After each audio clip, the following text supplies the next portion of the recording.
يا مساء الفل على الحلوين، ازيكم يا حبايبي؟ عاملين ايه؟ يا رب دايما تكونوا بألف خير. النهارده جايلكم فيديو جديد، جايلكم بالحواوشي الكداب. ايه الحواوشي الكداب ده يا ست أميرة؟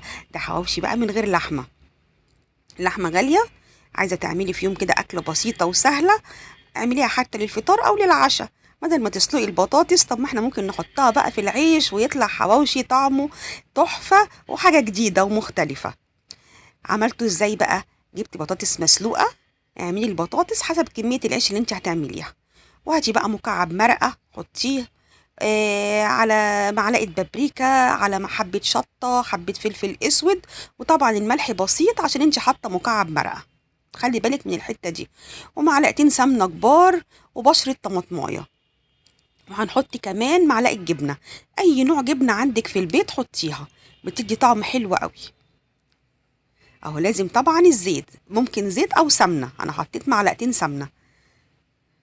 ومعلقه جبنه كده كبيره حطيها، بتطعمه، بتخليه طعمه حلو قوي. وبالشوكه بقى هرسي كله كده على بعضه،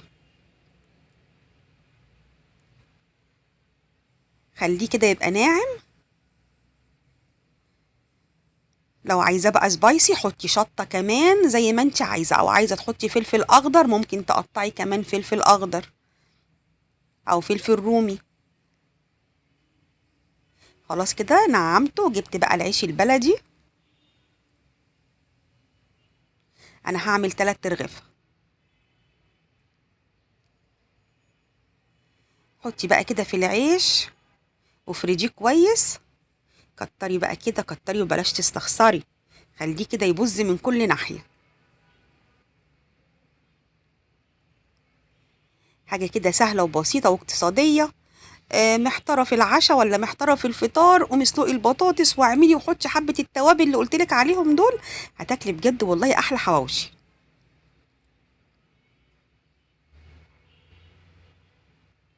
ما هو لازم التغيير، مرة باللحمة ومرة من غير اللحمة.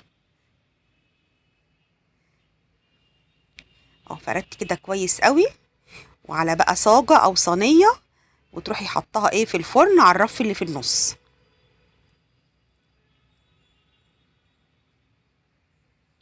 خلاص كده. جبت بقى صاجة دهنتها بالزيت، ادهنيها بقى كويس كده بالزيت عشان ما يلزقش منك.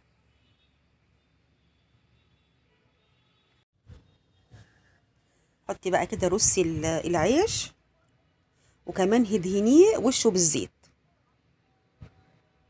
عشان يبقى كده محمر ومقرمش. حطيه بقى في الفرن على الرف اللي في النص.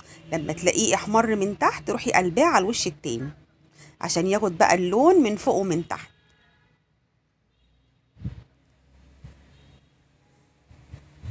طبعا كل حاجة مستوية، بس كده ايه، يبقوا مع بعض كده، ياخدوا ويدوا مع بعض كده، ويبقى لونه حلو ومقرمش زي ما انتوا شايفين كده. ياخد اللون الحلو ده. بذمتك بقى هيعرفوا يفرقوه باللحمة ولا من غير لحمة؟ اهم حاجة الطعم، مش مشكلة يعني اللحمة، اهم حاجة يكون طعمه حلو. وبجد هيبقى طعمه جميل جدا، وان شاء الله هيعجبكم. جربوه بقى لو عجبكم بقى الوصفة او الفيديو، ما تنسيش باللايك الحلو الجميل. ولو انت اول مرة تشوفيني يا ريت تشرفيني وتنوريني وتشتركي في القناة. وما تنسيش تفعلي الجرس علشان يوصلك مني كل جديد. شكرا ليكم، كانت معاكم أميرة. استنوني في فيديو جديد. باي باي.